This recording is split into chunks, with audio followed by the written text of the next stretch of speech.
Hello, friends, fellow hunters, and outdoor enthusiasts, and welcome back to In the Wild Outdoors with Brent and Jesse. I'm co-host, singer-songwriter, big game hunter, and sometimes hunting guide Brent Hill of Hooper, Utah, here with my brother from another mother, co-host, bush pilot, hunting guide, owner-operator of Saddlehorn Outfitters. This is Jesse Tatman of Daniel, Wyoming. We are going to bring you once again the stories and real-time insight on all things pertaining to the West, and particularly Western big game hunting. This is In the Wild Outdoors.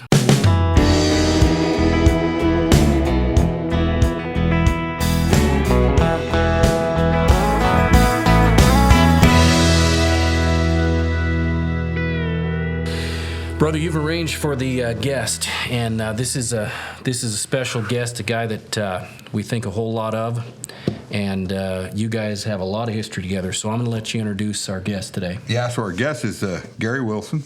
Gary and I have been friends. We started guiding together, I guess, maybe around 2020, somewhere in there. You know, so about 5 years, just before the election. Mm-hmm. Sometime in there, Gary started guiding with me in the Palisades for Flying J, and we become really good friends. And now Gary's very much a part of Saddlehorn Outfitters in a partnership with us, and he guides alongside of me all the time.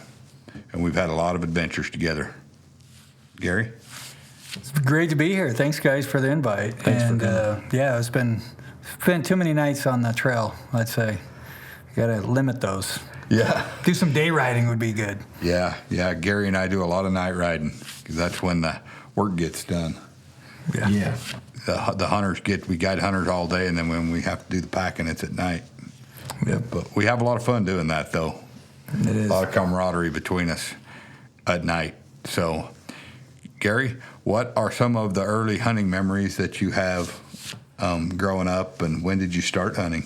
Well, I got a BB gun like probably every other kid in America back in the 70s, and that led to a bunch of no good. And after that, I kind of got started up into the 22s with a friend in the foothills, and then from that to the coyote. And then my dad kind of saw my interests, you know, with horses, and I was probably the kid of all that liked the outdoors, and he checked me out of school, and, you know, I got to go tag along with him, carry his gun, walking behind his boots in the big deep snow. I can't remember us ever shooting anything, but it was sure fun, you know, getting up and the whole adventure of going. I loved it. I loved every bit about it. Just the thrill of the chase. And so then I got into bow hunting. I had no idea how to bow hunt. A friend was bow hunting, and I got this old compound bow and treated it like a recurve. Tried to shoot it with just, well, how do you line up your arrow? Where do you know where you're aiming? Even though I had sights there, I had no idea what those sights did. So right. I was just learned to do it with, you know, shoot at bale hay with a paper plate tacked on. And from there, I got into the backcountry, and I got up close in on a bull elk that was bugling, and done. Yeah. Hooked for life. I mean, I didn't know what I'm doing, but it was a blast. It was cool. Hearing the echo of a bull elk and the, you know, a quaky, you know, forest is just amazing. So from there, I thought the more I can get, the better. And I kind of checked out of the hunting scene going into college. I didn't know where to go in Idaho, how to hunt that. I was from Colorado. And then I got back out of school, moved to Utah, and had really no connections. And then I got married, and my father-in-law was a hunter. Mm-hmm. So from Missouri, whitetail guy. Mm-hmm. So we decided, well, let's get out there and chase some mule deer, and I loved it. We started getting tags and shot a couple good bucks, but I just thought, man, I want to do more of this. I got to get back to my bow hunting, because it was like a month long in Colorado. Right. And then I discovered Utah had a 4-month extended archery hunt. I'm like, 4 months? Are you serious? I could be hunting for 4 months? Yeah. Every evening. I didn't have to try and kill it in a weekend. So I got totally immersed in it. I loved it. So for the last 30 years, I've been bow hunting on the Wasatch Front. And the Wasatch Front's like this. It's tough. Steep up and down. Yeah. So started from scouting to, you know, moving, understanding the mountain, moving from one side, discovering everything on the whole Wasatch Front, basically. You start at one mountain, you see something on the other side, so you go over there, and it's just being on the hills. You figure out how to make it work, and so that's been fun. And that got me into archery, and I had big dreams. Watched a lot of guys' other videos. Had some influences between all the guys with the DVDs back in the day to the magazines. That's really where I just buy every one I could, read them, watch them. And that led me to where we started shooting stuff and killing big stuff. So Yeah. You killed a big deer once, didn't you? that was one of them. In the Wasatch here, yeah, right? I got a big. It was 197 typical. Wow. So With a bow, right? with the bow. Yeah. Yeah. I think you made a magazine cover or something with that, didn't you? Yeah, I mean, I was just a fan of reading other people, and so I thought my turn to give back a story. And so I reached out to the magazine I rode the most. It was Eastman's Bow Hunting Journal, and they put it on the cover. It was a great story of, opportunity for me, being in the right place at the right time. So yeah, that was fun. I mean, that was a good experience. When was that? 2024. So it's been a while, 2004. Excuse me, 20 years ago. 20 years, almost yeah. 20 years ago. Yeah. So he's a big, typical frame with the little left cheater, so I called him Lefty. And anyway, he's in my office right now. He's my business partner too. Yeah.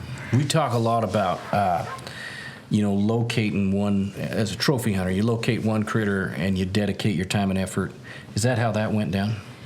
Yeah, I got up scouting in the summer. I saw him from miles away. I saw this big, a bunch of bachelor bucks, and so you just move in closer, and then you start setting up, get up early in the morning. If you're up early in the morning, you're going to find mule deer, and you got to be up high. And so I put my kids to bed, hike up in the middle of the night, set up, and then I'm there, because every time I try and hike at 4 in the morning, I never make it. I'm always late, or I miss it. And so I didn't want to be late. I would just go spend the night on the mountain and hike up in the evening.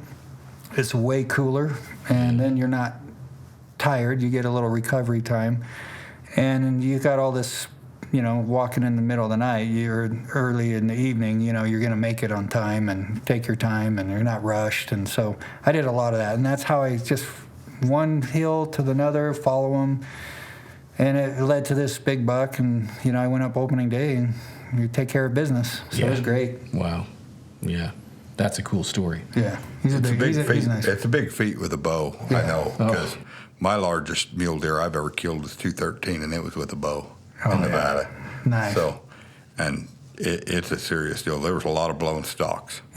Yeah. A lot of days of going in, backing out. That was about 4 years of good, serious, hard hunting when I finally got, the buck of my dreams, so to speak. Yeah. And I hunted a lot where since then, and now I'm kind of like, hey, I've got a buck. I don't have to shoot one every year as long as I'm hunting one every year. So yeah, you do dedicate kind of your hunt to that one species or one deer you find. And if you something else run in, I mean, I'm not that dumb. I'd shoot it too. But I have a standard, and why end the season, too early when you can keep chasing the big ones. And so I'm not a big slayer. There's other guys that shot a lot more bucks than I have, but I've had fun. It's been great. Loved it. Yeah. And then that led into elk. And my father and I went down, took care of business in Arizona. So he had a once-in-a-lifetime bull elk. First time elk hunting ever. Got to be a part of that. And he shot a 409 bull. Oh, wow. With a bow. First elk animal ever. Man. So that makes for a fun story. Yeah. We had a good time. Absolutely. No kidding. How did you guys, I know you mentioned it a little bit, but how did you get going from a hunter to a guide and getting hooked up with Saddlehorn Outfitters? Well, I have been in horses in high school, and I had a big gap of time. I hadn't been on horse. I've been running around on foot up in the Wasatch Front. And then I was doing a job where I was trying to help sell, discount coupons and stuff. And I reached out to this guy in the back of a proclamation about trail rides and hunts. And Flying J Outfitters was selling hunts, and I helped him sell a bunch of hunts or rides, just summer rides. And from that led to conversation. I said, hey, if you guys ever need help in the archery or in the outfitting world, I'd love to come wall tent and pack in. And so I got my first invite, and I came, and that was 15 years ago, and it's been awesome ever since. You know, I spent a lot of time in the Book Cliffs and the Uintas and Strawberry Pinnacles. And then that took me up to Challis, Idaho. I did about 12, 11 years up in Challis. Really great area with these guys. They branched out.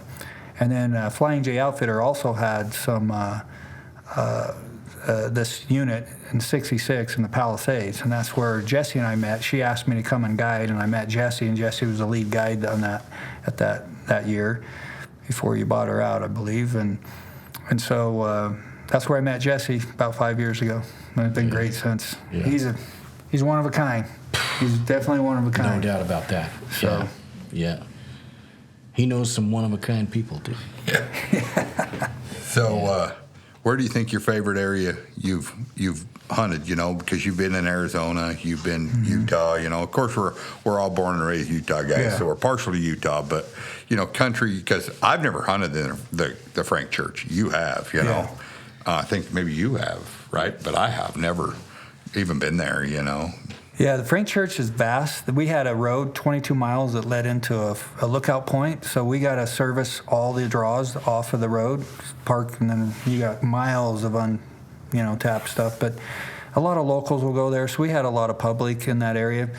But we still were able to get her done, and it surprised you. You think, one day there's no elk here, you walk back, and then there's a herd of 100, and you're just thinking, where do they come from, and how do they get here, and how does that work? But you just have to keep putting in the miles and keep moving around, and there's game there. It's a big burn area, so you see a lot of stump critters, Is that a black bear? Yeah. Oh, no, that's a black stump. Yeah. And then the deer just naturally blend into everything, and so they're very well camouflaged because you're looking through deadfall, and it's very tough. You really have to learn. That's where I learned to glass the best.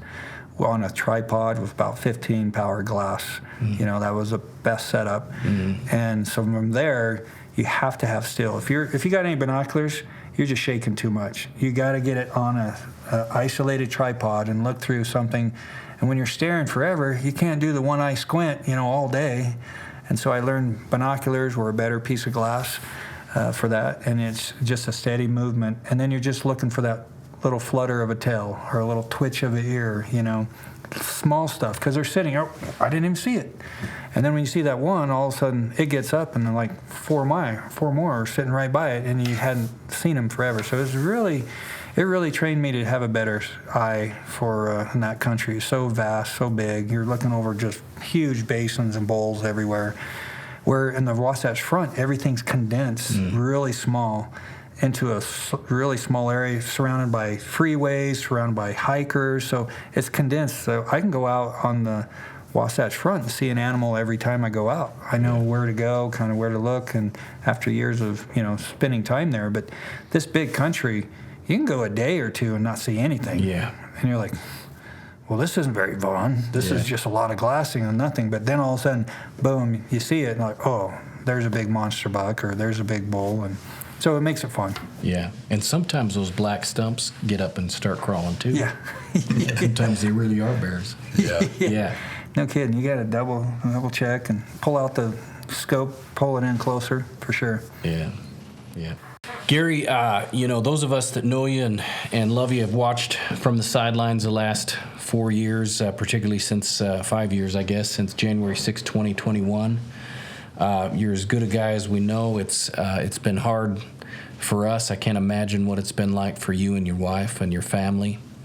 But yeah, tell us if you would, if we can talk about a little bit about what happened Jan 6th and just your experience through that. Yeah, sure. Basically, January 20th of this year, 2025, we all know Trump pardoned a bunch of people. I was one of the 1,500 that was arrested. And of those 1,500, I think there's over 400 to 500 that had been prosecuted, and some of those had served jail, been in federal prison, and I was one of those. I had 30 days. My sentence, I had 6 charges.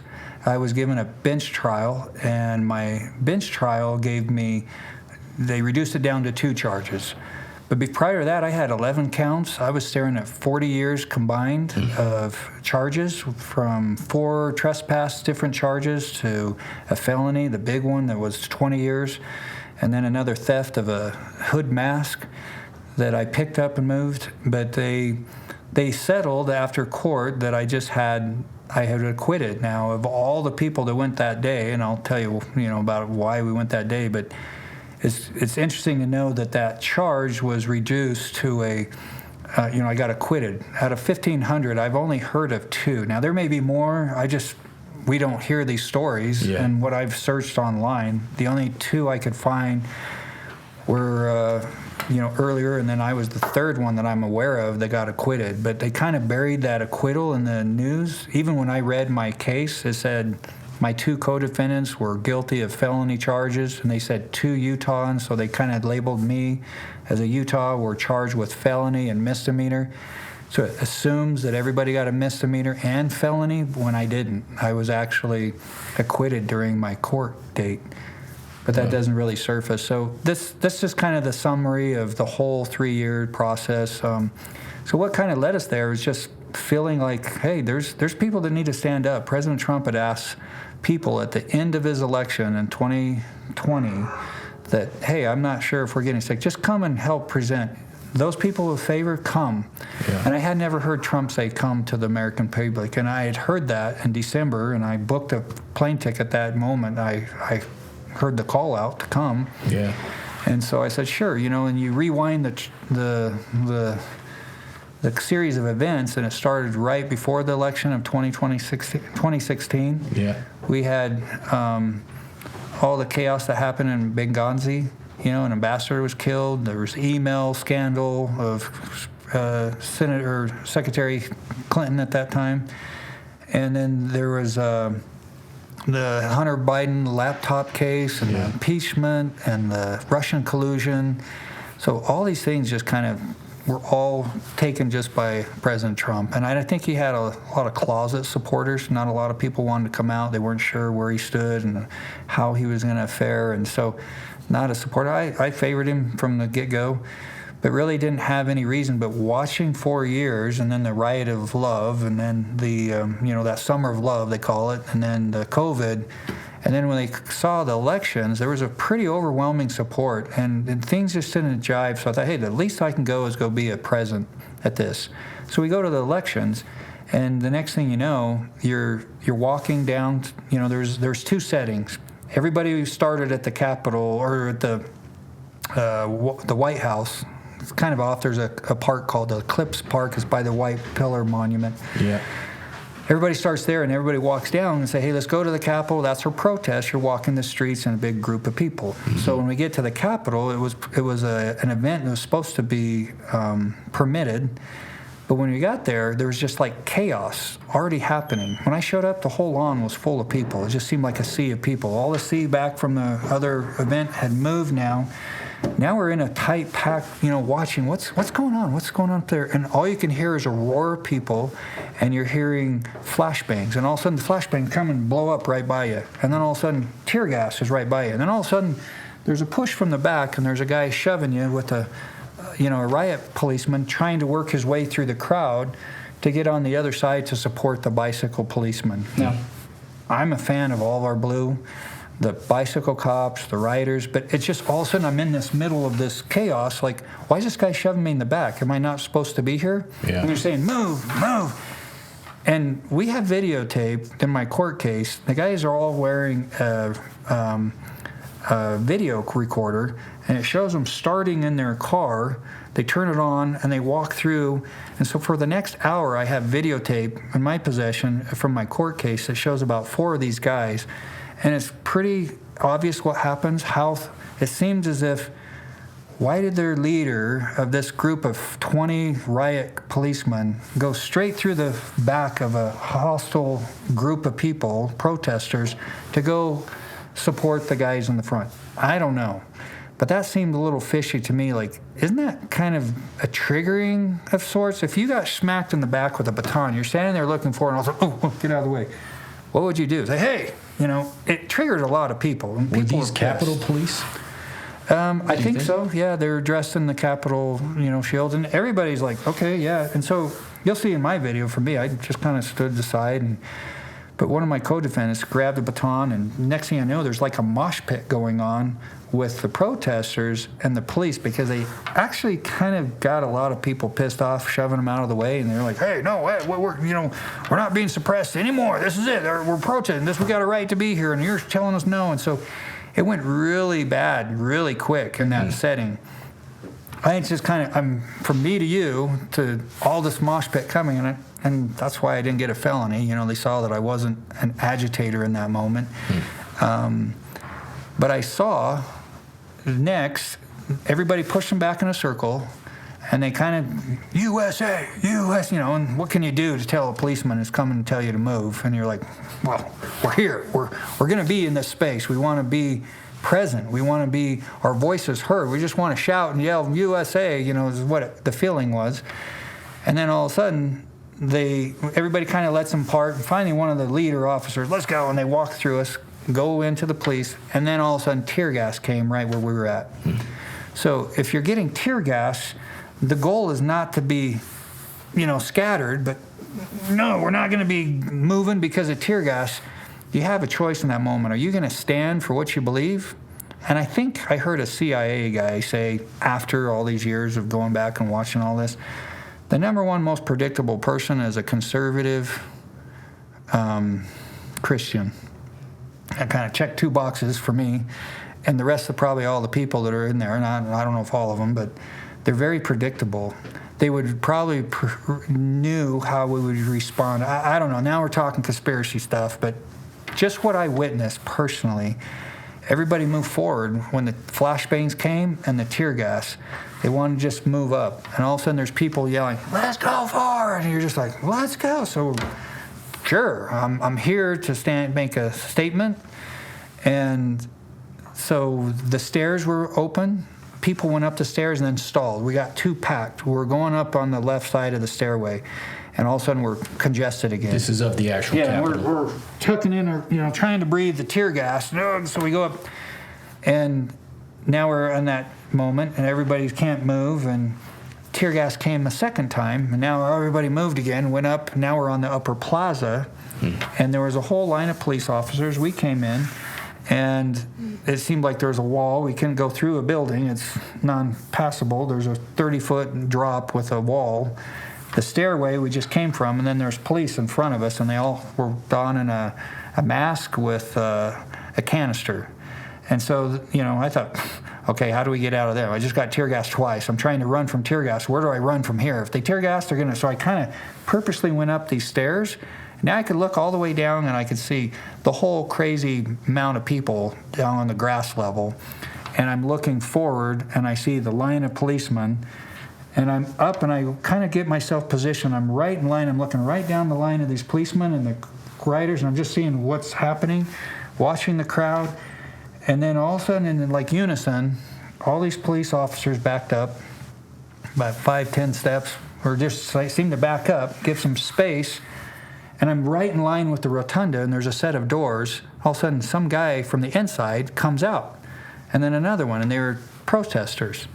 And then somebody from the outside grabbed the door, looked inside, opened it, and I have all this video now in my court case, and I'm watching just 2 people come out. Was it the door hard open all of a sudden. Was it hard to get that video? Huh? Did you have to fight for that video? Was it hard? It was part of the discovery, so they showed that because they show me coming through that door. Gotcha. But I have it from the beginning when the door was open. Mm-hmm. And my question is, and I'll share this in a second. So I see the door open, and tear gas, now the 3rd time, happens. And the only refuge you felt like you had was go inside. And so I wasn't the first one in the door. I was probably 30, 40-ish of people that went in. And so I'm up on it seemed like there was tear gas coming from where I was at on the balcony. So I came down 5 steps, went across where this opening where everybody's flowing in, and I'm going in too to try and get out of it. At that point was probably the most tear gas I was choking on. And it just makes you run down your nose and your eyes water, and you can't breathe. You want it. It's very effective. And I just wonder why there wasn't a pushback. People wanted to be going forward, and they were trying to, push you back. And it wasn't like we weren't trying to battle, but you felt like I just need to, have a presence and be here. So there was a very nervous energy in that moment, you know. But I felt I had a flashback in my head. I saw videos when I posted that people, you know, this is our last chance for America. So if you really knew that, if that's your belief, and you felt like there's opposition against you, what would you do for America? Yeah, exactly. Yeah, do whatever it took. Yeah. That's the feeling. That was a feeling that day with all these people. What would you do? If you thought that there was a criminal stuff going on, conspiracy, compromised people, our government, what would you do? Mm-hmm. Well, our Bill of Rights say the people need to stand and do something. And so in that moment, all those people were feeling that this is the moment to stand. We're here to stand. Yeah. And it wasn't cowered back. It wasn't get pushed down. Or that's not the American way, you know? And so that feeling that day was very strong, this could get bad in a moment because a couple people were getting shot with rubber bullets. One of those flashbangs exploded and the guy died from that. So, hey, I might die for what I'm trying to stand up to. How do I feel? That's a little nervousness of it, but you're like, press forward. That's all you're doing, just press forward. So we just took another stand, and the doors opened, we went in. And as we went in, you know, this is for another day. You can share more of that, but that was a pivotal thing, that the video showed us coming in a doorway that was open. And most of the video for the whole 4 years that everybody's watching the news was about breaking in and pushing and, you know, the tunnel down below. Our door was open. And the question we have is, why did that door open 30 minutes after the evacuation order was given? Where was the security from the inside that prevented some wandering Trump person to walk through a door and open it to the whole masses of people? If the body of people is coming from the west, why wasn't there security 30 minutes earlier or during that 30 minutes to prevent any door from opening or shutting? That should have been a very strong strategic checkpoint, and it wasn't. It was, the video shows, look at the west doors.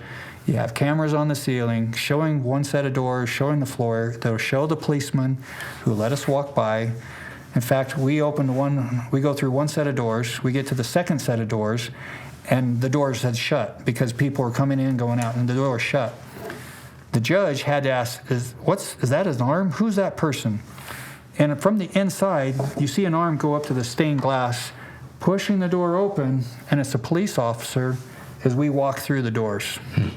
So if they asked that we came through and forced our way in, not my experience. Yeah. My experience was different, where they didn't care about the alarms going off, or the alarms are going off, and this, I just got choked on tear gas 10 seconds ago, and I'm in here because there's no tear gas, you know? And the cops, hey, how are you doing, sir? We love the blue. Thank good. Go USA. We love you guys. And there was no friction between us, where you saw other video, plenty of friction between police and protesters. So we go in, it seemed like everything's a fuse. Video later shows 5 police come to try and control that door. They came up, stopped the flow of people, had a conversation, looking at each other, and this is all on the video. And then they turn around and they said, and they walk back in. And all the crowd followed them back in. They didn't stop, and the prosecution said, they're out of their best interest. They're outnumbered. They don't want to cause more. Well, they didn't even stop. Look at the rest of the doorways and places where there's friction. There's people that were battling for that space to stop them, and these guys were like, it's good. We're gonna stand down. You guys come on in. So that's a debate for other people, the higher powers. But anyway, we got in. Later, found our way, took some selfie pictures. Just there was diffused at that point. We didn't see anybody, didn't see any protests, any senators, But where I think I got myself probably in the most hot water was, I was with 4 guys. It turned into be 2 once we went inside. I just met them the night before, and I'm following them. I'm kind of their guest with them. Anyway, the little leader of their group, we went all the way up and followed him upstairs, and next thing we know, we're walking into the open doorways of the Senate gallery. Now, my name's Gary Wilson. You can do a criminal background check. You can see my whole FBI criminal report and, assort your own idea of what happened. It's all there online, and I've had to live with that for 3 years. But through this, it's we got up to the Senate gallery, and we literally opened the door, and 1, 2, and I'm like 2 or 3rd person that walked into the Senate gallery that day. And I don't know how I found myself there, honestly. And once I got in there, I'm like, oh, well, here we are at the Senate gallery. This is where it was all trying to be counted. So some other guy had walked in with a video camera, and he has this, handheld camera. He walks down to the front, turns around, flashes, and then I'm walking down looking. And so I got my mug shot, and on Tucker Carlson about 7 o'clock that night, you see Gary Wilson's head walk right down into people entered the gallery. My wife saw that back home. Oh, boy. She texts me, "You're an idiot." And at that point, you realize this is going to be interesting how this shakes out. Texts like that from my wife kind of so daily, and she's right. If I had listened to my wife earlier, I wouldn't have been in Washington, D.C. And, that's the big thing that I had to come back and face. It was, I put some of my personal decisions affected my family. And the takeaway for me is that you've got to listen to sometimes your better half. Your better half will keep the boys out of trouble. But by doing what I took, I've gained a whole new insight for this whole process. I've gained a better, closer relationship with God, and I realize there is a bigger power. There is a bigger movement happening right now. I think a lot of things are going to be exposed and showcased very soon, because my court case, even though it was facing 40 years, turned out to be 30 days. Going to prison was the best thing that ever happened to me. Wow. And I don't know if people can just say that. It wasn't that I changed my way. I was already a Christian believer, but I found God in a whole nother level. And I had experiences with men that I'm closer to them, they're closer to me. And we went through the refineries. We put our lives and our families on basically hold. Everything was on, go do your stint in prison and let's see what happens next. And there's no way to prepare for prison. You have fear every moment. The first thing I thought I'd do? What's that? Take self-defense classes. Yeah. That's fear-based. Yeah. Why? Because I'm fearing that I'm going to get beat up. Yeah. Who am I going to meet? What's this guy going to be like? I went through that for years leading up. I had 3 years waiting. What's going to happen to me? What's going to happen to me? That was worse than going to 30 days. Now I had to live through this thing, and we go on the mountain. I can't carry a firearm. Yeah.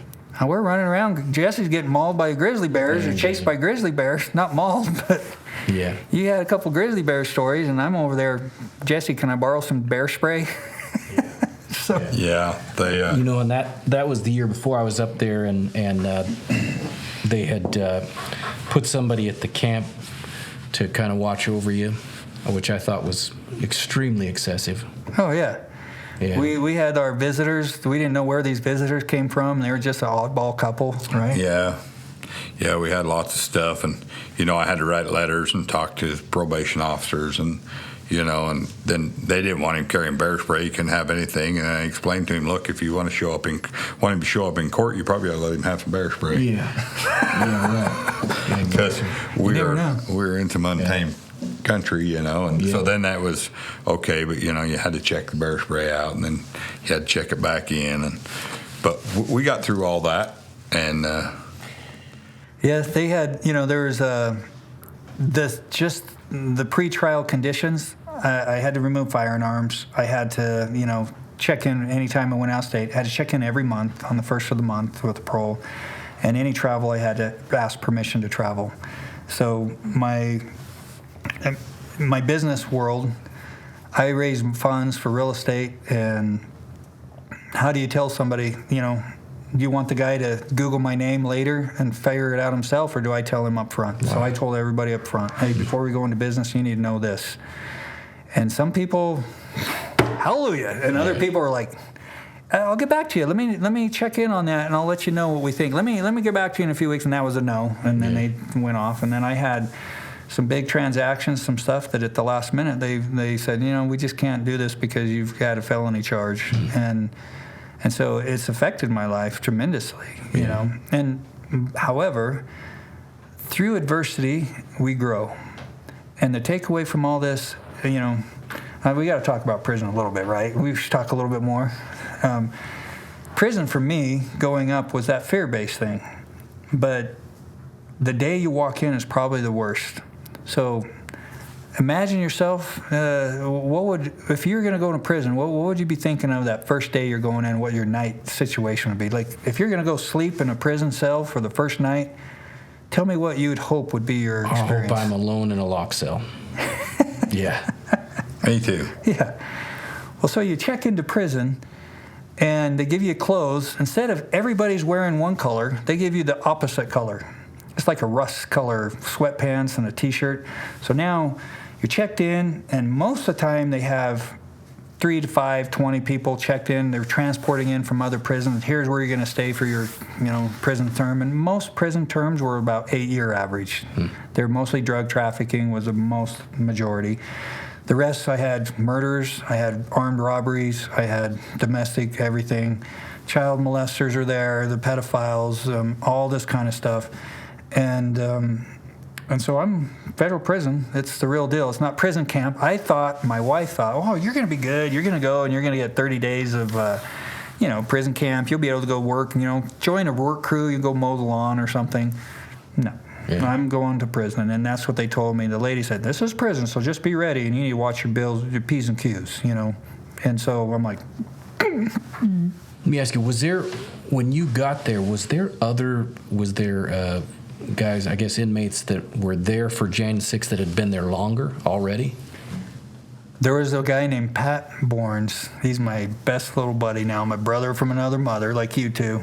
And I didn't know Pat until we met that day in prison, but he was there a day before I showed up. And he had 4 months sentence. And then while I was there, 3 days later, some guys they were arrested at their court date, or they went to court, and the 2 other guys, Derek and Eric, came in, and they had 2-year sentence and a 3-year sentence. So I spent my 30 days with these guys. So we were kind of the foursome January Sixers. And he kind of had a little street credit in prison. There's a lot of guys that watch Fox News and all pro-Trump, And but that first night, I got to go back and tell you, I guess how many I had in my open cell. How many? 76. Wow. So I'm in a barrack type of format. There's 36 beds, and I'm in one of those beds with nobody I know. And every type of criminal that can be in prison. And we share a bathroom. The bathroom's like a dormitory at college. So you walk down the hall, and I have 36 in my dorm, but then there's single rooms that have 6, 6, 6, and 6, and 6, 6, 6, and 6. So there's about 40 out there, and then 30 with me. So we're about 70. We all share a 5-stall, toilet, 4 shower stalls, a couple urinals, and a row of sinks. And so you use that. So I'm thinking, okay, what do I do? And the instructions they give you no instructions. So you have to kind of figure it out when you go. There's no do this, do that. You're on full alert, and you have no idea. So I walked in by myself. I don't know who I'm going to meet, how this is going to go. And so you really learn, I had to have a divine power to kind of settle my nerves, and that came from the Comforter, Jesus Christ. There's no other way I could have done it without him. And so I went in cool, and I had like a calmness about me. I felt like this is 30 days and it'd be like a tour. And my focus was, I'm going to go there, and I had a low of lows. This whole experience, my low of low is December of 2022, a year before I went in. Almost a year and a half. And I realized then I'm going to go to prison. Before that, I was reassured, it's not going to be bad. You're going to be okay. You're going to get around this. Then I talked to an attorney, and he goes, no, dude, you got too many charges, and you got a felony.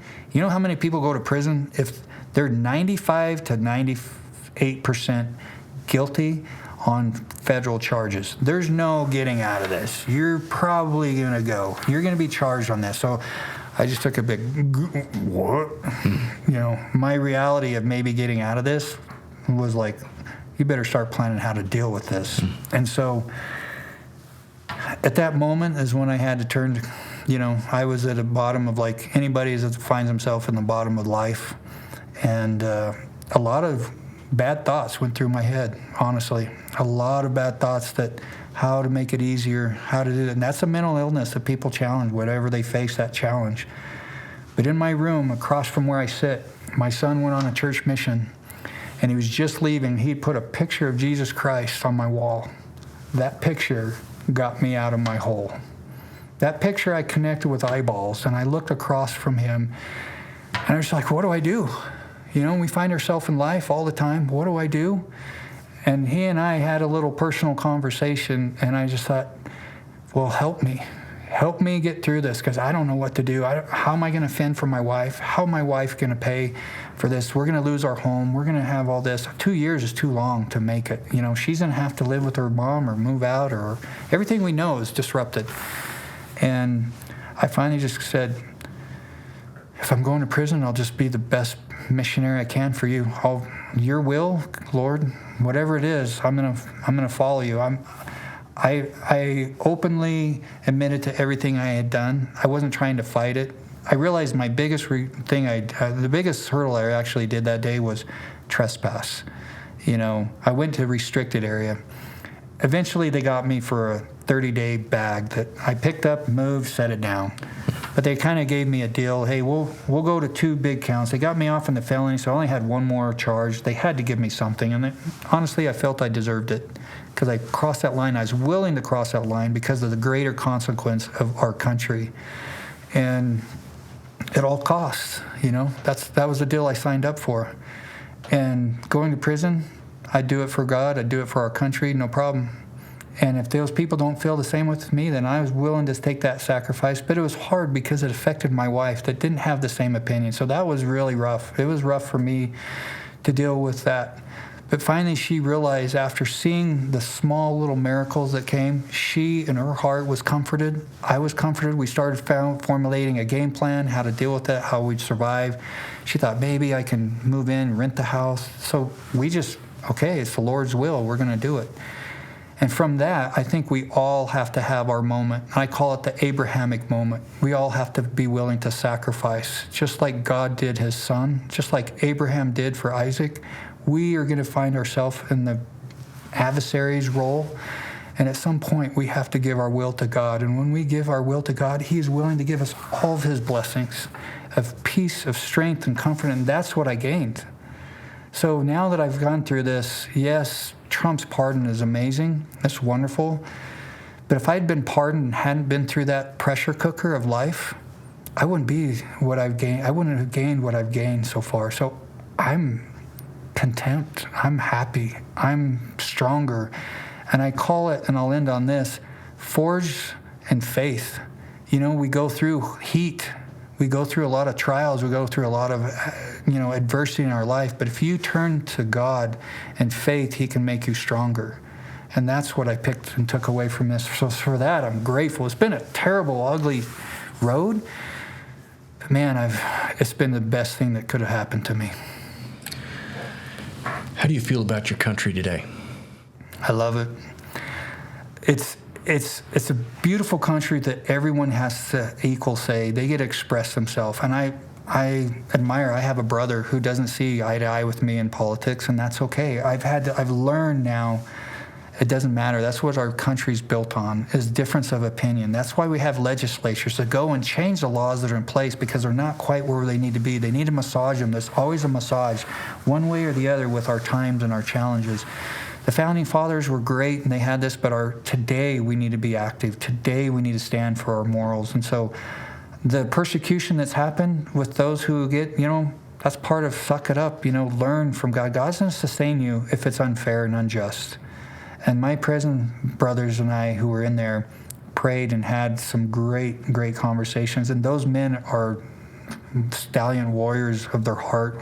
It's in the right place with God, and they love their country. Nobody was there to disrupt a democracy. Everybody was to stand for democracy. That's why they went there. But people have a difference of opinion, and I've now learned I just respect that. I don't need to change their views. I'll never probably be able to change their views, but I'm going to have to stand for my morals. We have to take a stand and do what we feel is right if you really have that conviction, and that's what me and many of those people did that day. It's an amazing story. It's just amazing. Thank you for sharing it. You bet. Anytime. I got to go through it with you, so I seen a lot of it firsthand. Yeah. I didn't see prison or any of that, but I seen some of your struggles. Yeah, once again, Gary Wilson's as good a man as we know, and being able to be in hunting camp with him has been a pleasure and a privilege, and just couldn't be happier to have this work out, in your favor with a pardon. And we've got every hunt's about 7-day hunt. We got a lot of stories we can share in 7 days. We'll tell you the rest of the story, but you got to come to camp, get them. Yeah, one thing I'd like to add, we have a duty as a hunting community to get to the polls and to exercise our right to vote. I noticed just in this last election cycle, as I watched the hunting shows with Briggs, and I watch hunting shows all the time, it seemed like there was quite a campaign to activate hunters to get to the polls. And so educate yourselves on the issues. You have one voice, one vote. And there's a lot of sacrifice that's gone into to grant you that right. Folks, we thank you for joining us again on this episode of In the Wild Outdoors. We thank Gary Wilson for being with us. I'm co-host Bren Hill. This is Jesse Tatman of Saddlehorn Outfitters. Don't forget to like and subscribe to our channel, our YouTube channel. Go to brenhill.com, BRENN hill.com to learn more about my music. Go to Saddlehorn Outfitters to learn how you can book a hunt, a real Western backcountry hunt with Jesse and Gary. And go to In the Wild Outdoors and drop us a message or share a hunting story. That's all for now, folks. God bless.